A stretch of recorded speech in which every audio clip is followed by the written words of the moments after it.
Horizon track for you के आज के इस एपिसोड में हम बात करने वाले हैं डिफरेंट टाइप की एसएसडीज के बारे में, यानी कि सॉलिड स्टेट ड्राइव्स के बारे में। तो आज मार्केट में जितनी भी अलग अलग तरीके की एसएसडीज अवेलेबल है उन सबको मैं आपको समझाऊंगा वन बाय वन। तो आपको आफ्टर वॉचिंग दिस वीडियो समझ में आ जाएगा कि कितनी अलग अलग तरीके की ड्राइव्स एसएसडीज आज मार्केट में अवेलेबल है और आपकी जो रिक्वायरमेंट है, आपकी जो नीड्स है, उसके हिसाब से आपको कौन सी ड्राइव सिलेक्ट करनी चाहिए। और इवन नहीं भी लेनी है तो एज ए यूज़र जानकारी के लिए आपको पता होना चाहिए कि कितनी ड्राइव्स आज अवेलेबल है मार्केट में। तो इन फ्यूचर भी अगर आपको ज़रूरत पड़ती है तो आप उसमें से बेस्ट ड्राइव सिलेक्ट कर सको आपकी रिक्वायरमेंट के हिसाब से। तो ये जो सारे वर्ड्स हैं जो आपने सुने होंगे, M.2, M-SATA, SATA express, NVMe, PCI express based SSD, ये सारी की सारी जो SSD के प्रकार है वो आज मैं आपको यहाँ पे डिटेल में समझाने वाला हूँ। So stick around guys, we gonna have great fun.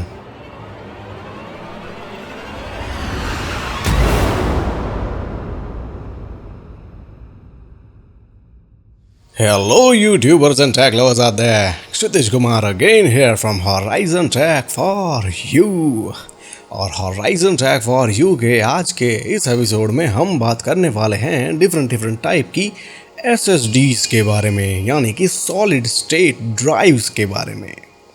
हमारा जो पिछला वीडियो था इंटरनल स्टोरेज सॉल्यूशन, उसमें मैंने समझाया था कि एक नॉर्मल यूज़र के लिए, बिल्कुल बेसिक यूज़र के लिए, अगर वो कंप्यूटर बिल्ड करना चाहता है, नया परचेज़ करना चाहता है, तो उसका जो स्टोरेज डिपार्टमेंट है, इंटरनल स्टोरेज डिपार्टमेंट, जिसको वो अपनी बूट ड्राइव बना सकता है, उसके लिए इंटरनल स्टोरेज डिपार्टमेंट के लिए कौन कौन से ऑप्शन अवेलेबल है वो मैंने उस वीडियो में समझाए थे। तो मैं आपको रिक्वेस्ट करूँगा कि आपने डायरेक्टली इस वीडियो पे क्लिक किया है और आपने वो वीडियो नहीं देखा है, हमारे सब्सक्राइबर्स नहीं हो, तो मैं आपको रिक्वेस्ट करूँगा कि आप यहाँ पे क्लिक करके पहले उस वीडियो को देख लीजिए ताकि इस वीडियो को देखने में आपको मज़ा आए। ये वीडियो है वो उस वीडियो का सेकंड पार्ट भी है और इस वीडियो में मैं आज आपको बताऊंगा एक हायर यूज़र के लिए, एडवांस यूज़र के लिए, एक्सट्रीम यूज़र के लिए जो इंटरनल स्टोरेज सॉल्यूशंस अवेलेबल है वो मैं आपको समझाने वाला हूँ। तो जो हायर लेवल की जो ड्राइव्स हैं, SSDs की ही बात होने वाली है, सारी की सारी SSDs ही है यहाँ पे जो आज मैं आपको समझाने वाला हूँ। लेकिन दैट डजंट मीन कि वो SSDs हैं तो सबकी सब सेम है। अलग अलग प्रकार की जो SSDs आज मार्केट में अवेलेबल है उसके बारे में मैं आपको समझाने वाला हूँ, जानकारी देने वाला हूँ। तो अगर आप एडवांस यूज़र हो, आपका वर्कफ्लो ऐसा है, तो आपको पता चले कि इन सारी ड्राइव्स में से आपको कौन सी ड्राइव सिलेक्ट करनी है और आपकी जो रिक्वायरमेंट है, आपकी जो नीड है, उसके हिसाब से आप बेस्ट ड्राइव सिलेक्ट कर पाओ। इसलिए मैंने ये वीडियो बनाया है और इसीलिए मैंने इन दोनों वीडियोज़ को भी सेपरेट रखा ताकि वीडियो भी काफ़ी लंबा ना हो जाए और आप कन्फ्यूज़ ना हो जाओ। वो जो वीडियो है वो बिल्कुल बेसिक यूज़र के लिए है, नॉर्मल यूज़र के लिए। ऑफकोर्स इस वीडियो में एक नॉर्मल यूज़र का कोई स्कोप नहीं है, क्योंकि और अकॉर्डिंग टू मी अगर आप मुझसे पूछें तो एक नॉर्मल यूज़र को ये जो सारी ड्राइव्स हैं जो आज मैं आपको बताने वाला हूँ वो लगानी भी नहीं चाहिए, क्योंकि ये कॉस्टली होती है और सिर्फ इन ड्राइव्स को लगाने से काम नहीं चल जाता, कहानी यहीं पे ख़त्म नहीं हो जाती। और भी बहुत सारे फैक्टर्स हैं जो मैटर करते हैं, जो अभी हम लेटर ऑन डिस्कस करेंगे तो आपको समझ में आ जाएगा। लेकिन फिर भी जानकारी के लिए पता होना चाहिए। एक नॉर्मल यूज़र कभी ना कभी तो एडवांस यूज़र बनने वाला है और एक्सट्रीम यूज़र भी बनेगा। तो इन फ्यूचर के लिए आपको समझना चाहिए, सारी की सारी ड्राइव्स की इन्फॉर्मेशन होनी चाहिए, कितनी प्रकार की अलग अलग SSDs आज मार्केट में अवेलेबल है। टेक्नोलॉजी जो आगे बढ़ी है, पहले हमारे पास क्या एक ही स्टोरेज सॉल्यूशन अवेलेबल था। आज से 10 साल पहले की अगर मैं बात करूं तो स्टोरेज सॉल्यूशन की जब बात होती थी तो हमारे दिमाग में एक ही ऑप्शन आता था, हार्ड ड्राइव्स, दैट्स इट। उसके अलावा कोई ऑप्शन था ही नहीं। लेकिन आज ऐसा नहीं है। SSD के आने के बाद इतने सारे ऑप्शंस आज अवेलेबल हो गए हैं, अलग अलग प्रकार की SSD है, SSHD है। तो आपको जो भी ड्राइव चाहिए, आपकी जो रिक्वायरमेंट है उसके हिसाब से आप बेस्ट ऑप्शन वहाँ पे चूज़ कर सकते हो और लगा सकते हो। तो इसलिए मैंने ये वीडियो बनाया है। तो आज हम बात करने वाले हैं अलग अलग प्रकार की SSDs की। लेकिन इससे भी पहले आपको पता ही नहीं है, डायरेक्टली अगर आपने इस वीडियो पे क्लिक किया है यूट्यूब सर्च से, गूगल सर्च से, तो आपको पता होना चाहिए इस वीडियो को देखने के लिए कि SSD क्या है। अगर आपको SSD ही समझ में नहीं आती है, SSD क्या है वो पता नहीं है, आपको हार्ड ड्राइव ही एक ऑप्शन अवेलेबल है वो ही पता है, हार्ड ड्राइव के बारे में जानकारी है, और जो दूसरा स्टोरेज सॉल्यूशन भी आज हमारे पास अवेलेबल है SSD वो नहीं पता है, तो भी इस वीडियो में आपको कुछ भी समझ में नहीं आएगा। क्योंकि SSD के जो डिफरेंट प्रकार है वो समझने के लिए आपको ये तो पता होना चाहिए कि SSD है क्या। तो SSD को समझ लीजिए यहाँ पे क्लिक करके। ये वीडियो भी हमारे पास है, मैंने बहुत पहले बना दिया था इसीलिए, क्योंकि फ्यूचर में ये सारे वीडियोस जब आए तो आपको as a subscriber, as a viewer कोई परेशानी ना हो किसी भी चीज़ को समझने में। सारे के सारे वीडियोस हमारे पास अवेलेबल है, आप चैनल पे जा सकते हैं, जो भी वीडियो आपको पसंद आए आप देख सकते हैं। तो SSD समझ में आएगी, उसके बाद ही ये सब कुछ समझ में आएगा, क्योंकि उसके बिना ये सब कुछ देखना पॉइंटलेस है। उसको एक बार अच्छे से समझ लीजिए, उसके बाद इस वीडियो को देखने में आपको ज़्यादा मज़ा आएगा और ज़्यादा समझ में आएगा। आपकी जो अंडरस्टैंडिंग है SSD के प्रति और इवन इंटरनल स्टोरेज सॉल्यूशंस के प्रति वो बढ़ेगी। सब कुछ देखना चाहिए अकॉर्डिंग टू मी, सिर्फ एक एक चीज़ को एज अ ट्रिक्स नहीं देखना चाहिए, सब कुछ पूरा कॉन्सेप्ट आपको समझ में आना चाहिए। तो आज हम बात करने वाले हैं डिफरेंट टाइप की SSD की, लेकिन उससे पहले दो चीज़ें हैं, दो टर्मिनोलॉजीज़ हैं जो मैं क्लियर करना चाहता हूँ, क्योंकि इन दोनों टर्मिनोलॉजीज़ की आज इस वीडियो में बहुत ज़्यादा ज़रूरत पड़ने वाली है और इवन फ्यूचर वीडियोस में भी कहीं ना कहीं इसका यूज़ होगा। और इवन शायद हमारे पास्ट वीडियोस में भी आपने मेरे मुंह से कहीं ना कहीं सुना होगा, इंटरफेस और प्रोटोकॉल। ठीक है, ये जो दो वर्ड्स हैं, दो टर्मिनोलॉजीज़ हैं, वो आपको समझनी पड़ेगी, क्योंकि आज जितने भी SSDs की हम बात करने वाले हैं वो आपको अच्छे से समझ में आ जाए, इसीलिए इन दोनों शब्द को आपको अच्छे से समझना पड़ेगा कि इन दोनों का मतलब क्या है। और ये सारी की सारी जो SSDs हैं उनके बीच में जो डिफरेंस है वो यही है, या किसी का प्रोटोकॉल अलग है या किसी का इंटरफेस अलग है। ये जो सारी चीज़ें हैं वो आपको अच्छे से समझनी चाहिए और अच्छे से समझनी है। तो आपको SSD का जो इंटरफेस है वो क्या होता है और प्रोटोकॉल क्या होता है वो आपको समझना पड़ेगा। तो फर्स्ट ऑफ ऑल मैं आपको समझा देता हूँ कि इंटरफेस क्या है। तो मेरे पिछले वीडियोस अगर आपने देखे हैं तो कहीं ना कहीं मेरे मुंह से आपने ये वर्ड सुना होगा, इंटरफेस। तो इंटरफेस वो चीज़ है, वो फिज़िकल पोर्ट है जहाँ पे आप अपने इन ड्राइव्स को या इवन किसी भी चीज़ को, किसी भी डिवाइस को कनेक्ट करते हो। जैसे हम बात करें USB की, तो वो जो USB का फीमेल पोर्ट होता है आपके कंप्यूटर पे या इवन किसी भी डिवाइस पे जहाँ पे आप अपनी USB thumb drive, pen drive या USB केबल कनेक्ट करते हो, वो जो फिजिकल पोर्ट है उसको कहते हैं इंटरफेस। ठीक है, तो SSD में भी अभी आगे बात होने वाली है इंटरफेसेस की, तो आपको ज़्यादा समझ में आएगा, इसीलिए मैं पहले ही ये सारी चीज़ें क्लियर कर रहा हूँ ताकि बाद में कुछ भी कन्फ्यूज़न ना हो और उस वक्त बीच में मुझे ये सारी चीज़ें आपको ना समझानी पड़े। इसलिए मैं पहले समझा रहा हूँ कि पेशेंस और इन सब चीज़ों को अच्छे से समझ लीजिए ताकि आगे की सारी चीज़ें हैं वो बिल्कुल मक्खन की तरह आराम से समझ में आ जाए। तो इंटरफेस इसे कहते हैं, वो जो फिजिकल पोर्ट होता है जहाँ पे आप कनेक्ट करते हो। जैसे सेटा पोर्ट है, सेटा इंटरफेस है, सेटा पे अपना जो सेटा केबल लगाते हो, सेटा ड्राइव होती है, कोई भी हार्ड ड्राइव है, SSD, जहाँ पे आप कनेक्ट करते हो उसको कहते हैं सेटा इंटरफेस। वहाँ पे सेटा पोर्ट पे कनेक्ट करते हो तो वो होगी इंटरफेस। ठीक है, ये जो फिजिकल पोर्ट होता है उसको कहते हैं इंटरफेस। अब बात करते हैं प्रोटोकॉल की। प्रोटोकॉल वो होता है, प्रोटोकॉल अगर आपने HTML या इंटरनेट के बारे में कुछ भी स्टडी किया है बिल्कुल बेसिक वे में भी, तो भी आपको पता होगा कि प्रोटोकॉल का मतलब होता है सेट ऑफ रूल्स। ठीक है, सेट ऑफ इंस्ट्रक्शंस। कोई भी डिवाइसेस के बीच में, कंप्यूटर के कोई भी दो डिवाइसेस के बीच में जब डेटा ट्रांसमिशन होता है, डेटा फ्लो होता है, तो उन दोनों के लिए एक प्रोटोकॉल बनाया जाता है। Protocol means set of rules. जैसे मैं रियल लाइफ एग्जांपल दूं तो आपको ज़्यादा समझ में आएगा।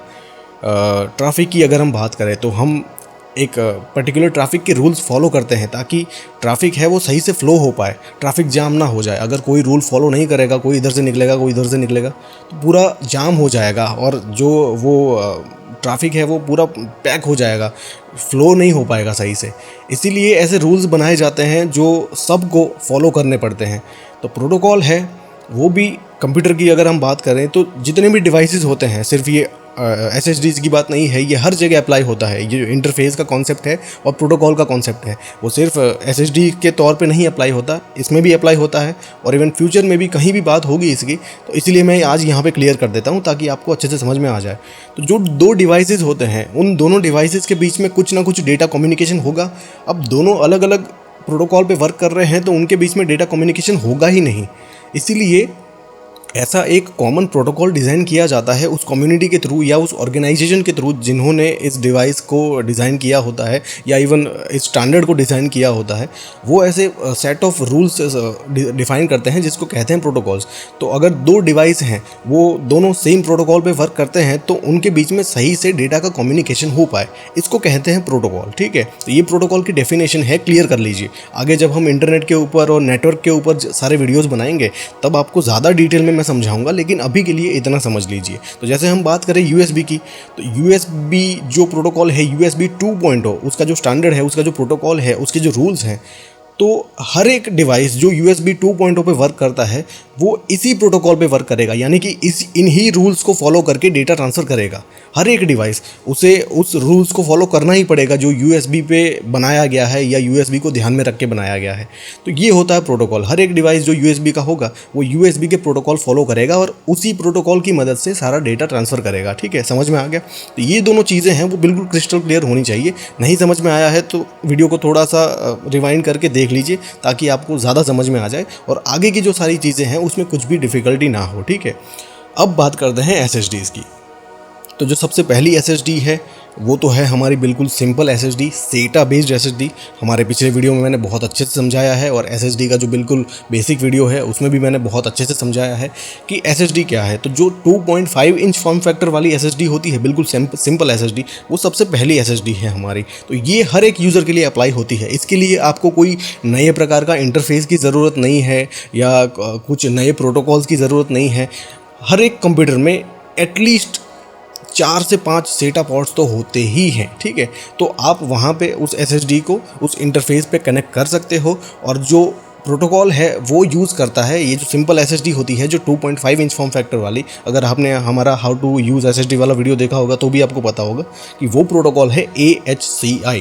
ठीक है, तो AHCI प्रोटोकॉल पे वर्क करती है ये जो सिंपल SSD होती है 2.5 इंच फॉर्म फैक्टर वाली और SATA इंटरफेस पे कनेक्ट होती है। ठीक है, तो अब जो SATA इंटरफेस है उसकी जो SATA 3 की बात कर रहा हूँ मैं, SATA 3 का जो थियोरेटिकल मैक्सिमम बैंडविड्थ है वो है 6 गीगाबिट्स पर सेकंड, लेकिन रियल लाइफ में ऐसा होता नहीं है, 6 गीगाबिट्स पर सेकंड मिलती नहीं है। तो राउंड अराउंड जो SATA बेस्ड SSD होती है वो 500 to 550 मेगाबाइट्स पर second sequential read and right data transfer हमें प्रोवाइड कर सकती है। तो ये SATA 3 SSD की बात हो गई, सिंपल SSD। ठीक है, ये सब के लिए अप्लाई होती है। अगर आप नॉर्मल यूज़र हो या एडवांस यूज़र भी हो, अगर आप इस SSD के साथ जाना चाहते हो तो आप ले सकते हो। ठीक है, प्राइस में और परफॉर्मेंस में ये कम होती है compare to these other SSDs। अभी जिनकी आगे हम बात करने वाले हैं वो जो सारी SSDs हैं वो प्राइस में भी हायर है लेकिन at the same time performance में भी हायर है। तो उन सब के मुकाबले ये जो SSD है वो सबसे सिंपल है, सबसे लास्ट कैटेगरी में आती है, सबसे बिल्कुल बेसिक, बिल्कुल निचले लेवल पे।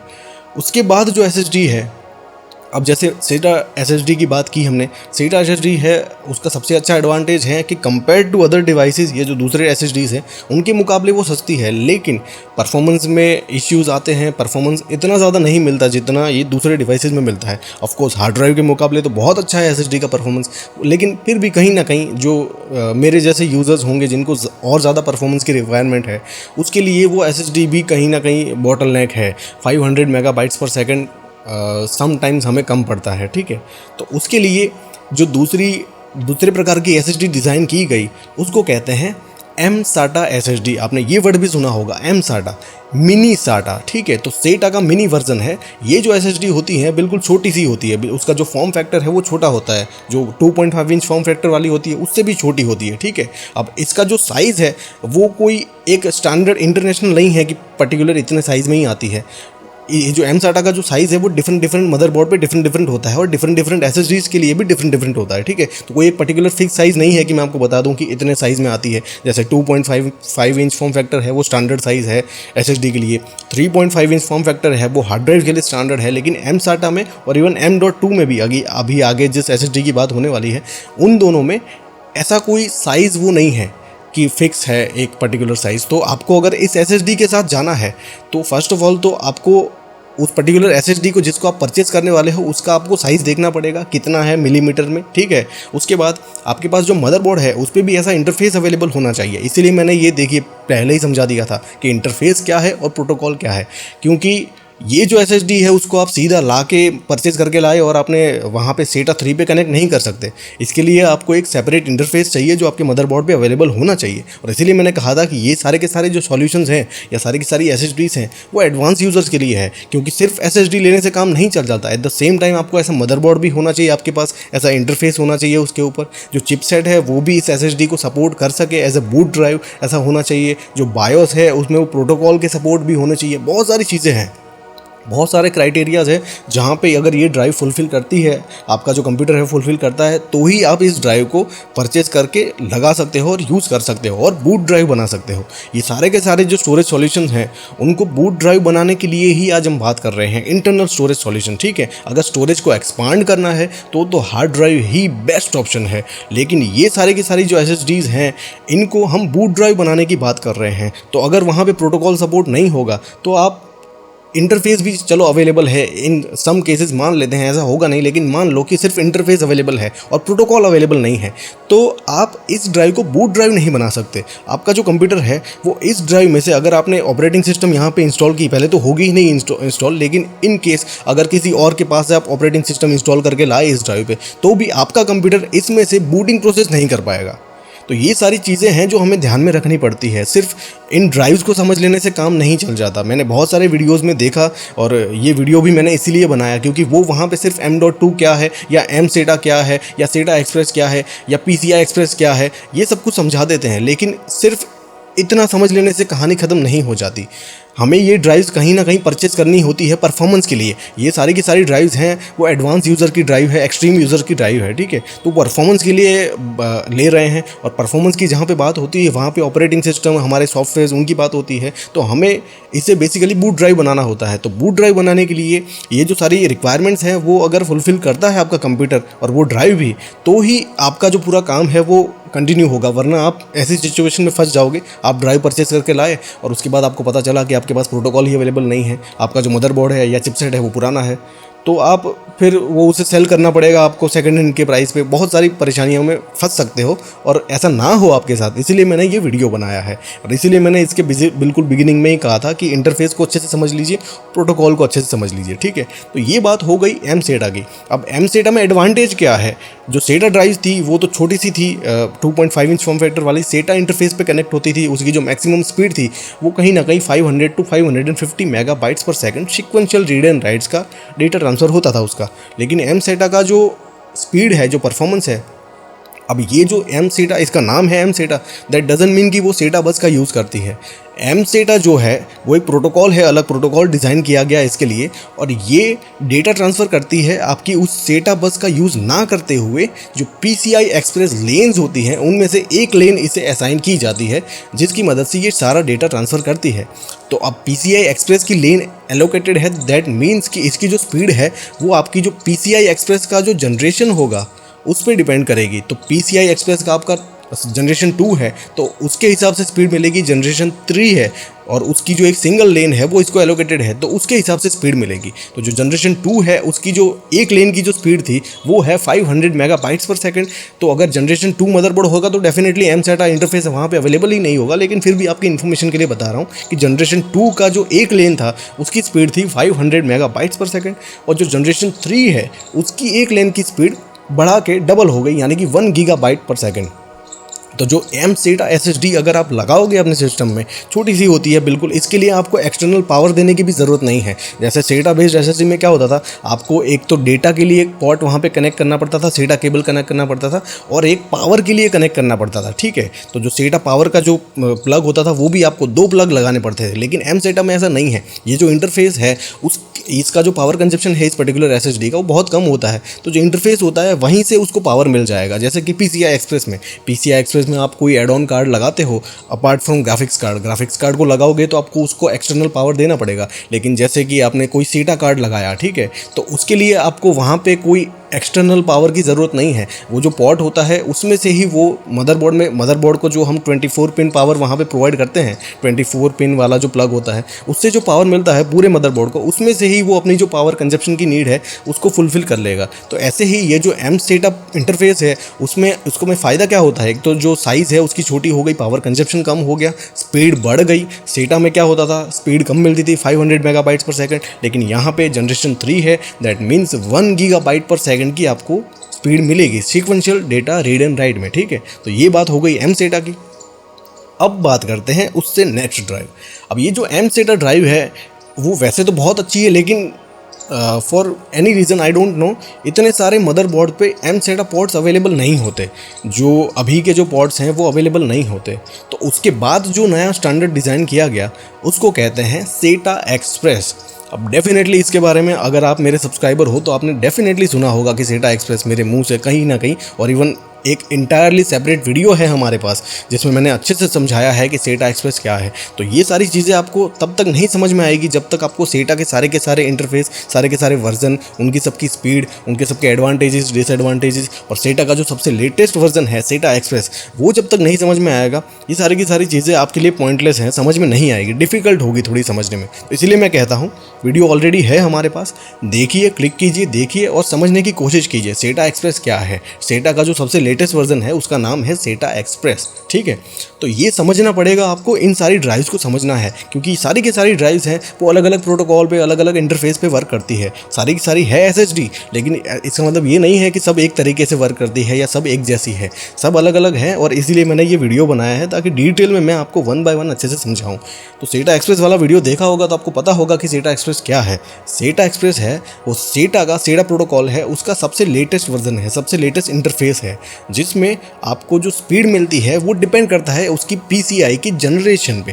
क्योंकि ये सारी की सारी अब आगे की जितनी भी बात होने वाली है, पहली जो SSD है, सबसे पहली SSD 2.5 इंच फॉर्म फैक्टर वाली, सिर्फ वो ही सेटा लेंस की मदद से डेटा ट्रांसफ़र करती थी।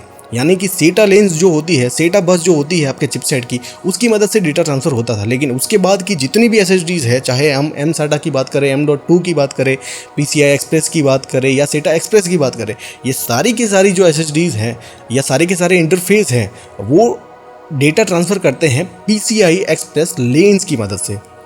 तो इनकी जो स्पीड है वो वेरी होती रहती है हर एक मदरबोर्ड पे, हर एक चिपसेट के मुताबिक। उस चिपसेट का जो PCI का जो जनरेशन है, PCI एक्सप्रेस का वो जनरेशन कौन सा है, उसके हिसाब से आपको स्पीड मिलेगी। तो जो सेटा एक्सप्रेस है, जो सेटा एक्सप्रेस प्रोटोकॉल डिज़ाइन किया गया सेटा 3 के बाद, सेटा 3 में क्या था, मैक्सिमम जो 500 मेगाबाइट्स पर सेकंड का जो स्पीड मिलता था वो कहीं ना कहीं हमें कम पड़ता था। तो इसके लिए जो नया इंटरफेस डिज़ाइन किया गया जिसको कहते हैं सेटा एक्सप्रेस। अब सेटा एक्सप्रेस में ये भी M-SATA की तरह ही सेटा लेंस की मदद से डेटा ट्रांसफ़र नहीं करते। इसका नाम सेटा एक्सप्रेस है, दैट डजंट मीन कि वो सेटा लेंस की मदद से डेटा ट्रांसफ़र करती है। इसमें पीछे एक्सप्रेस भी है, वो एक्सप्रेस PCI एक्सप्रेस के लिए ही है, क्योंकि PCI एक्सप्रेस लेंस की मदद से ये डेटा ट्रांसफ़र रेट्स प्रोवाइड करती है। तो M-SATA में क्या था, एक लेन एलोकेटेड थी, लेकिन सेटा एक्सप्रेस में 2 लेन्स एलोकेटेड होती हैं, 2 फिजिकल लेन्स। PCI एक्सप्रेस की जितनी लेन्स हैं, चिपसेट में जितनी लेन्स अवेलेबल होती है, उनमें से 2 लेन इस पर्टिकुलर पोर्ट को असाइन की जाती है, इस पर्टिकुलर इंटरफेस को असाइन की जाती है। तो जो सेटा एक्सप्रेस ड्राइव्स होती है उसमें आपको इससे भी ज़्यादा डेटा ट्रांसफ़र रेट्स मिलेगा, यानी कि 2 गीगाबाइट्स पर सेकंड, ठीक है। मैंने उस वीडियो में बहुत अच्छे से समझाया है, तो आप देख लीजिए। तो ये जो SSDs होती हैं वो दिखने में 2.5 इंच फॉर्म फैक्टर वाली जो SSD होती है उसकी जैसी ही होती है, लेकिन इसमें आपको बहुत अच्छा ज़्यादा डेटा ट्रांसफ़र रेट्स मिलेगा और इसीलिए इसे डिज़ाइन किया गया है। तो ये बात हो गई सेटा एक्सप्रेस की। हालांकि सेटा एक्सप्रेस ड्राइव्स आज ये भी बहुत बड़ा इशू है, मार्केट में इतनी अवेलेबल नहीं है। अगर आप परचेस करना चाहो तो इतनी अवेलेबल नहीं है, लेकिन फिर भी मुझे ऐसा लगता है कि ये जो इंटरफेस है, ये जो प्रोटोकॉल है वो नया है, इसीलिए शायद इतनी ड्राइव्स अवेलेबल नहीं है, लेकिन फ्यूचर में अवेलेबल हो जाएगी। और इसीलिए मैं एडवांस में वीडियो बना रहा हूँ ताकि आपको सब कुछ फ्यूचर में जब अवेलेबल हो सारी ड्राइव्स या आपको अपग्रेड करना हो तो आपको सब कुछ उस वक्त समझ में आए। तो ये बात हो गई सेटा एक्सप्रेस की। अब बात करते हैं उसके बाद वाली ड्राइव्स की। ये ड्राइव्स हैं वो बहुत पॉपुलर हो चुकी हैं आज। ये जो SSDs है बहुत पॉपुलर हो चुकी है और ये जो इंटरफेस है वो भी बहुत पॉपुलर हो चुका है, जिसका नाम है M.2। अब ये जो M.2 है वो M-SATA का ही दूसरा वर्जन है। जो M-SATA था, मिनी सेटा, वो पहला वर्जन था M-SATA का, ठीक है, सेटा का नहीं, M-SATA का पहला वर्जन है M-SATA। और M-SATA का जो दूसरा वर्जन बनाया गया, M-SATA इतना पॉपुलर नहीं हुआ और किसी ना किसी रीजंस की वजह से वो इतना अवेलेबल नहीं था मदरबोर्ड्स पे, और मदरबोर्ड मैन्युफैक्चर करने वाली जो कंपनियां थी वो भी इतना डिज़ाइन नहीं कर पाते थे। तो और ओवर जो स्पीड थी उसमें भी वो कहीं ना कहीं बॉटलनेक हो रहा था। 1 गीगाबाइट पर सेकंड की स्पीड है वो कहीं ना कहीं हमें पूरी नहीं पड़ती। तो उसको ध्यान में रख के एक नया इंटरफेस डिज़ाइन किया गया और उसके साथ साथ नया प्रोटोकॉल भी लॉन्च किया गया जिसका नाम है NVMe, non volatile memory express. ये सारी की सारी जो पिछली ड्राइव्स थी, M-SATA है या सेटा एक्सप्रेस है या बिल्कुल पुरानी सेटा है, वो सारी की सारी AHCI प्रोटोकॉल की मदद से डेटा ट्रांसफ़र करती है। लेकिन अब जो दूसरी जो 2 ड्राइव्स हैं जिनकी बात करने वाला हूँ, M-SATA और इवन PCI एक्सप्रेस, इन दोनों में जो प्रोटोकॉल यूज़ किया जाता है उसका नाम है NVMe यानी कि नॉन वॉलेटाइल मेमोरी एक्सप्रेस। तो M.2 है वो, कन्फ्यूज़न मत रखना। देखिए बिल्कुल ये सारे के सारे नाम सुनने में एक जैसे लग रहे हैं, प्रोटोकॉल, इंटरफेस, इन सब में क्या फ़र्क है, इसीलिए मैंने पहले ही समझा दिया।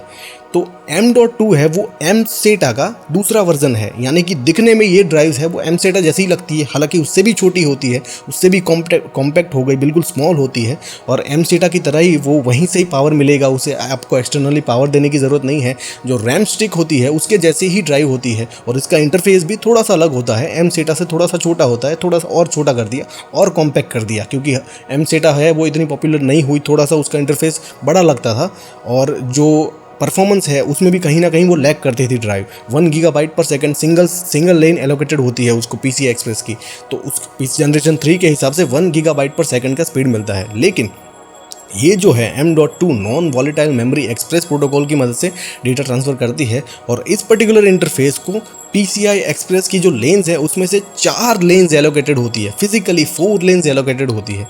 तो इसमें जो डेटा ट्रांसफर मिलता है वो SATA बेस्ड SSD से 4 से 5 गुना होता है, यानी कि 2 से 2.5 गीगाबाइट पर सेकंड का डेटा ट्रांसफर मिलता है। तो M-SATA से भी बहुत ज़्यादा है, SATA एक्सप्रेस से भी ज़्यादा है, और बिल्कुल जो SATA ड्राइव्स है उससे तो ज़्यादा ही है। तो ये ड्राइव्स है वो बहुत पॉपुलर है। अभी रिसेंटली सैमसंग ने अपनी 950 प्रो ड्राइव रिलीज़ की है, ठीक है, हर एक मॉडल में अवेलेबल है, 256 गीगाबाइट में भी है, 512 में भी है, और 1 टेराबाइट में भी अवेलेबल है। तो ये जो ड्राइव्स होती हैं बिल्कुल आपको लगेगी ही नहीं कि ड्राइव है, जैसे हमारी नज़र में या हमारी समझ में जो एक ड्राइव की डेफिनेशन होती है वो क्या है कि एक बड़ी सी ऐसी हार्ड ड्राइव जैसी या SSD जैसी एक स्क्वायर रेक्टेंगल जो बॉक्स होगा में एक ड्राइव आती है, लेकिन ऐसा नहीं है आज। ये जो है वो बिल्कुल रैम स्टिक, अगर आपने देखी होगी तो रैम स्टिक को आप 2 टुकड़ों में अगर डिवाइड करो उसके जितनी ही होती है, बिल्कुल छोटी सी, आप उस स्क्रीन पे भी दिख रही होगी। तो ये जो ड्राइव्स है वो बहुत अच्छी है, इसका जो डेटा ट्रांसफ़र रेट्स है, इवन 950 प्रो का मैंने बेंचमार्किंग्स देखे हैं, बहुत अच्छा डेटा ट्रांसफ़र रेट्स मिलता है, ठीक है। 2 से 2.5 गीगाबाइट पर सेकंड के हिसाब से डेटा ट्रांसफ़र मिलता है, क्योंकि इस पर्टिकुलर ड्राइव को PCI एक्सप्रेस की 4 लेन्स एलोकेटेड होती है। तो जनरेशन 3 की भी बात करें, हालांकि जनरेशन 4 लॉन्च कर दिया गया है, लेकिन मदरबोर्ड पे फिजिकली आज अवेलेबल नहीं है। मे बी 2017 या 2018 तक ऐसे मदरबोर्ड्स भी मार्केट में आने लगेंगे जहाँ पे generation 4 PCI express generation 4 available हो जाएगी। लेकिन अभी की अगर हम बात करें तो जनरेशन 3 अवेलेबल है, और जनरेशन 3 की जो एक लेन है उसकी जो स्पीड होती है वो होती है 1 gigabyte per second, almost 1 gigabyte per second, 987 या 984 मेगाबाइट्स पर सेकंड है, लेकिन उसको आप 1 गीगाबाइट पर सेकंड कंसिडर कर सकते हो। तो उसके हिसाब से इस M.2 को, इस M.2 इंटरफेस को 4 लेन्स एलोकेटेड होती है। तो 4 लेन्स के मुकाबले इसकी जो स्पीड हो गई वो हो गई पिछले वाले से 4 गुना ज़्यादा। M-SATA में सिर्फ एक थी, यहाँ पे 4 लेन्स है, तो 4 गीगाबाइट पर सेकंड। तो 4 गीगाबाइट पर सेकंड का sequential data read and write मिल सकता है इस इंटरफेस के मुताबिक। इस इंटरफेस का स्टैंडर्ड समझा रहा हूँ मैं। तो ये थियोरेटिकल मैक्सिमम है 4 गीगाबाइट पर सेकंड, लेकिन अगर आप 950 प्रो SSD लाते हो जो M.2 SSD है, वो भी आपको 2 से 2.5 गीगाबाइट पर सेकंड का सिक्वेंशियल डेटा रीड मिलेगा। उसमें जो राइट परफॉर्मेंस है वो कहीं ना कहीं 1.52 गीगाबाइट के आसपास है, ठीक है। राइट परफॉर्मेंस है वो रीड परफॉर्मेंस से कम होता है इन सारी ड्राइव्स में। रैम ही एक ऐसा डिवाइस है जहाँ पे रीड से ज़्यादा राइट परफॉर्मेंस होता है, यानी कि राइट ज़्यादातर डेटा रैम पे राइट होता है, तो वहाँ पे राइट परफॉर्मेंस ज़्यादा होता है, रीड परफॉर्मेंस कम होता है उन दोनों के मुकाबले, बाकी तो बहुत ज़्यादा होता है, ठीक है। तो ये बात हो गई M.2 SSD की, बिल्कुल छोटी सी होती है, कॉम्पैक्ट होती है। अब बात करते हैं फाइनल SSD की, इस वीडियो की फाइनल SSD, और आज मार्केट में जितनी SSDs हैं अवेलेबल उन सब में सबसे last PCI express based SSD। तो अगर आपने इंटेल की 750 सीरीज़ की जो SSD है अभी जो रिसेंटली लॉन्च हुई है उसके बारे में नहीं सुना है तो आप सुन लीजिए। ये जो SSD है वो भी SSD ही है, NVMe SSD है, इसको भी NVMe SSD कहा जाता है, NVMe ड्राइव कहा जाता है। ये भी नॉन वॉलेटाइल मेमोरी एक्सप्रेस जो नया प्रोटोकॉल है उसकी मदद से ही डेटा ट्रांसफ़र कर सकती है। और आपके पास भी ऐसा बोर्ड होना चाहिए, ऐसा चिपसेट होना चाहिए जो NVMe सपोर्टेड हो, तभी आप इस ड्राइव को लगा के बूट ड्राइव बना सकते हो। इन सारी ड्राइव्स को अगर बूट ड्राइव बनाया जाए तो ही इसका आपको फ़ायदा मिलेगा।